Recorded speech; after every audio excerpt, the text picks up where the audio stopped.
Why does work feel emotionally exhausting even when nothing terrible happens? Well, you smile when you don't feel like it, you soften your tone when you're frustrated, you perform empathy, patience, enthusiasm, and calm. Sometimes it's all happening in the same day. That effort, managing emotions as part of your role, is emotional labor. And when you step back and look at everything we've talked about so far in the series, emotional labor starts to make a lot of sense. I'm Professor Bailey. I have a Ph.D. in organizational communication, and this is Everyday Organizational Behavior, a research-backed series where we unpack micro moments, relational dynamics, and people-driven forces that shape our work and our lives often a lot more than we realize. Today, we're talking about why work is so emotionally exhausting and why that exhaustion isn't a personal failing. We'll cover what emotional labor is, how we manage emotions at work, and how all of this takes a toll on us over time. Emotional labor isn't new. The concept was introduced over 40 years ago by sociologist Arlie Hochschild in her book, The Managed Heart. But the experience of emotional labor has existed as long as people have worked with other people, especially in roles involving care, service, teaching, and leadership.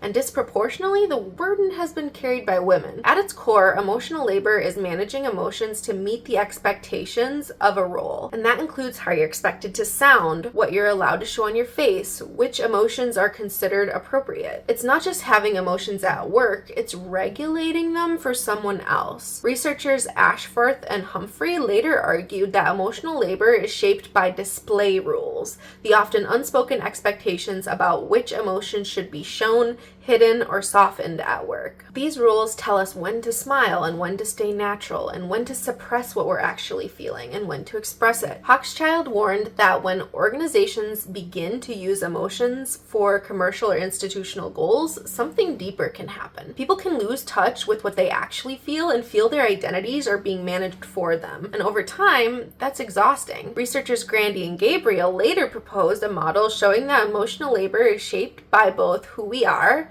our personality, emotional skills, and motives, and what we experience: stress, mistreatment, emotional demands. Those factors influence how we regulate emotions and how we perform them at work, which then affects outcomes like job satisfaction, burnout, and performance. One of the most important distinctions in emotional labor research is how we manage emotions, often through acting. Surface acting is faking it, pasting on an appropriate emotion without actually feeling it, whereas deep acting is trying to actually generate the expected emotion that you're supposed to show. Surface acting is like flipping on a customer service voice, whereas deep asking is trying to genuinely feel that patience, care, and enthusiasm when working with the customer. Decades of research show these two strategies have drastically different consequences. A large meta-analysis reviewing 30 years of emotional labor research found that surface acting is consistently associated with worse outcomes: burnout, emotional exhaustion, and lower job satisfaction. Deep acting, on the other hand, tends to be associated with more positive outcomes. Here's the part people don't talk about, though. Even displaying genuine emotion at work can be labor. Ashforth and Humphrey identified a third form of emotional labor: genuine emotional expression, when the emotion you feel naturally happens to match what the job expects. But it still counts as emotional labor if it's required for the role. And even genuine care, genuine emotion, takes energy. This is where I see emotional labor most clearly in my own work as a professor. So students sometimes share deeply personal experiences with me, like loss, trauma, family crises, and it's often at the end of class when I'm already feeling depleted. I do genuinely care and I want to respond with empathy. I know I'm expected to stay composed, supportive, and professional. My response is usually authentic and it usually takes effort, and both of those things exist at the same time. And that tension between who you are and who your role requires you to be is really at the heart of emotional labor. If you take anything from today, let it be that emotional labor is labor. Surface acting, deep acting, or genuine emotional expression. It's about the ongoing management of our emotion in environments shaped by perception, bias, decision-making limits, performance expectations.